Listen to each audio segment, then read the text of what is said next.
आऊज़ बिल्लाहि मिनश शैतानिर रजीम बिस्मिल्लाहिर्रहमानिर्रहीम। हकीम मियाँ मोहम्मद हसन यूट्यूब चैनल मतलब हसन की वसातत से आपकी खिदमत में हाज़िर है।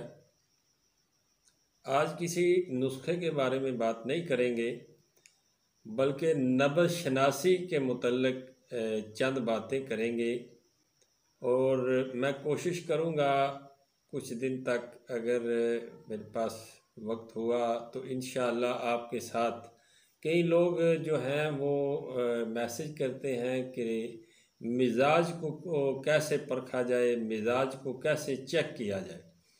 तो ये एक बड़ी लंबी तफसील है और ये तबीब का काम है। आप अपना मिजाज जो है वो ख़ुद बड़ी मुश्किल है कि वो चेक कर सकें, लेकिन फिर भी इसके बावजूद भी मैं एक वीडियो बनाने की कोशिश करूंगा जिससे आप अपने अलामात को देखकर अपने मिजाज को बखूबी जान सकेंगे।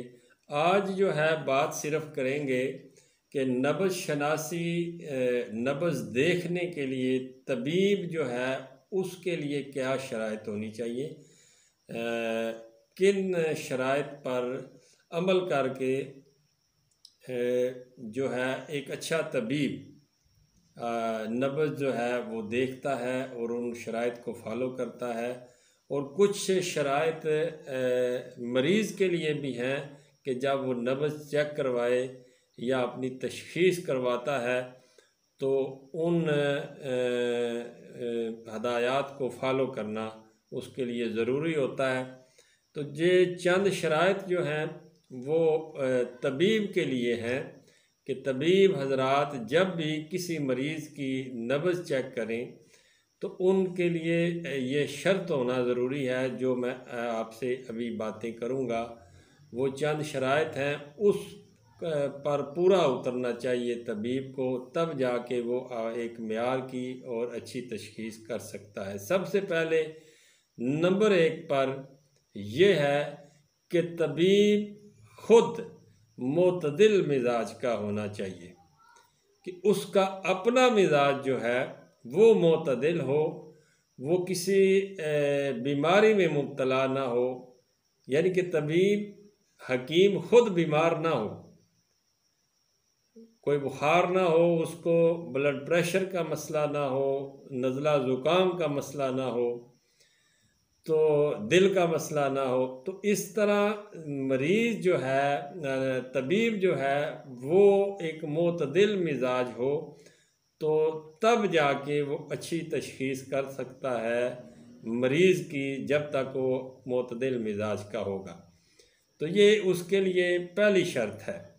दूसरा ये है कि तबीब के लिए शर्त ये है कि उसकी उंगलियां बिल्कुल नरम हों, लतीफ़ हों, ताकि हरकतें नब्ज़ को बखूबी समझ सके।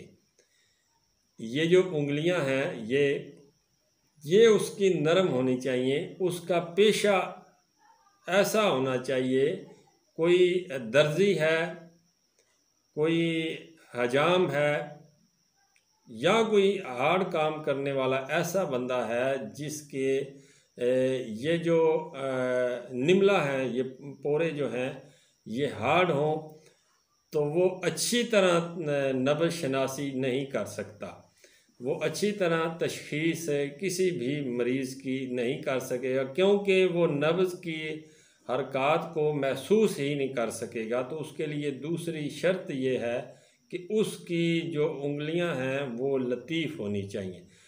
तीसरी शर्त ये है कि नब्ज़ को अनामल से देखे।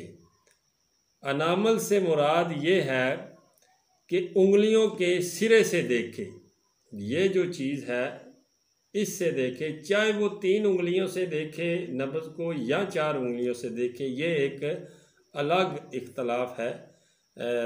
तिब यूनानी का और नज़रिया मुफ़रद का वो एक अलग बात है, लेकिन नब्ज़ देखने के लिए शर्त ये है कि इन पोरों के आगे जो अनामल हैं ये जगह जो है ये एक तो नरम होनी चाहिए, और देखने के लिए ये है कि ये इनसे देखे, यहाँ से नब्ज़ को ना देखे, इस जगह से नहीं बल्कि इनके सिरों से देखे, नब्ज़ को देखे, क्योंकि ये एक नरम जगह है और इसकी क़ुव्वत हसासा बाकी जिस्म से ज़्यादा होती है, जिस वजह से ये हदायत की गई है कि नब्ज़ को देखने के लिए अनामल से देखे।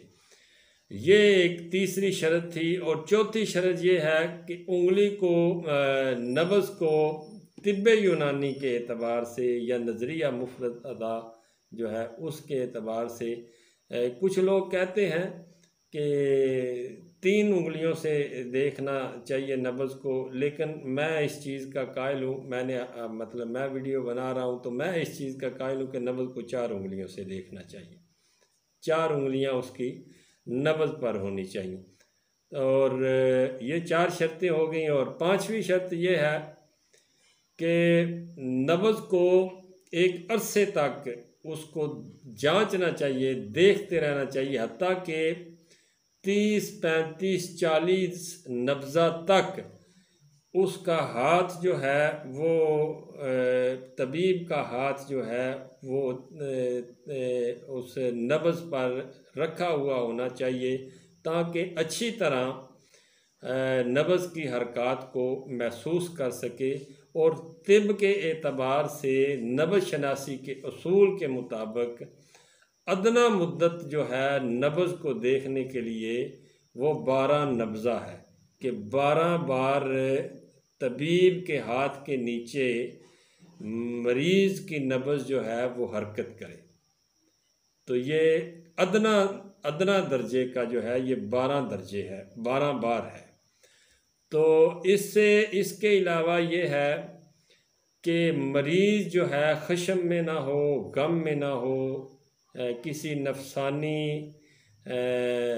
अमूर में मुब्तला ना हो, सोया हुआ ना हो।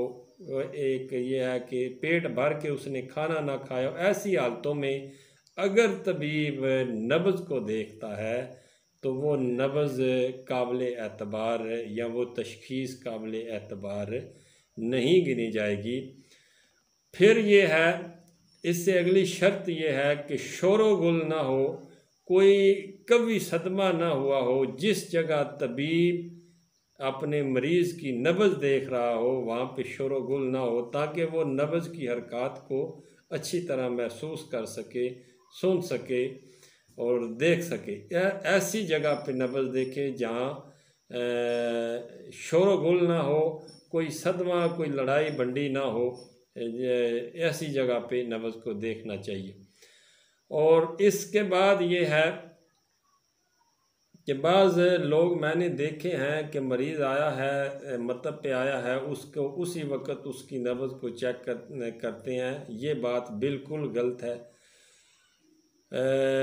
मरीज़ के मुलाकात के बाद तवक्कुफ़ करना चाहिए कि चंद देर तक उसके साथ बातचीत करनी चाहिए, क्योंकि आजकल इस ज़माने में देखा गया है कि मरीज़ जो है वो तबीब को अपने हालात बताते हुए, अपनी बीमारी बताते हुए एक तो खौफ महसूस करता है, और इसके अलावा खौफ महसूस करने के अलावा वो शर्म महसूस करता है। तो कुछ देर तक जब वो मरीज़ आए, कुछ देर तक उसे बिठाएं, उससे बातें करें, उसकी दिलजोई करें, और फिर जब महसूस करें कि ये बात सारी खुल के अब मुझसे बयान करेगा, मुझसे झिझकेगा नहीं, शर्माएगा नहीं, तो उसके बाद उसकी नब्ज़ शनासी की जाए। इससे अगली शर्त ये है कि दाएं हाथ की नब्ज़ को दाएं हाथ से चेक किया जाए। तबीब जो है वो दाएं हाथ की नब्ज़ को दाएं हाथ से चेक करे और बाएं हाथ की नब्ज़ को बाएं हाथ से देखे। ये ना हो कि बाएं हाथ की नब्ज़ को दाएं हाथ से देखे और दाएं हाथ की नब्ज़ को बाएं हाथ से देखे। ये तिब्बी असूल के एतबार से ठीक नहीं है। और फिर इसके बाद ये है कि तबीब को जब नब्ज़ देखे तो सबसे पहले नब्ज़ देखते हुए क़ुव्वत और ज़ौफ़ को दरियाफ़्त करे। क़ुव्वत और ज़ौफ़ को दरियाफ़्त करे कि आया जिस मरीज़ की मैं नब्ज़ देख रहा हूँ इसके अंदर क़ुव्वत मुदाफ़त कितनी है और इसके अंदर ज़ौफ़ कितना है। जब वो क़ुव्वत और ज़ौफ़ को मालूम कर लेगा, नब्ज़ देख कर नब्ज़ उसकी कभी होगी तो फिर उसको देर तक भी दबाए रखे तो कोई हर्ज नहीं है।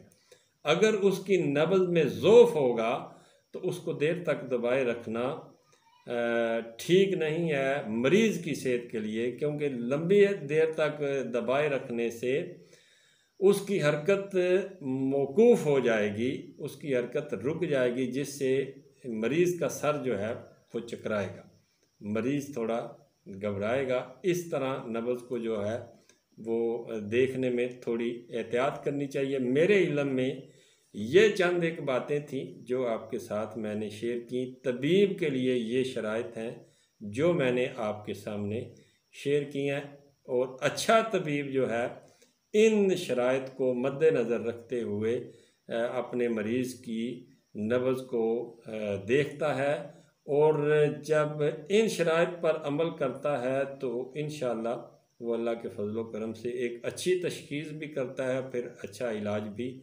उसके लिए मुयस्सर होता है, तजवीज़ करता है। तो कुछ शराइत जो हैं वो मरीज़ के लिए भी हैं कि मरीज़ जो है वो जब नब्ज़ चेक करवाए तो गोठ मार कर, हम पंजाबी में कहते हैं गोठ मार कर बैठे, यानी कि चारों जानू होकर बैठे।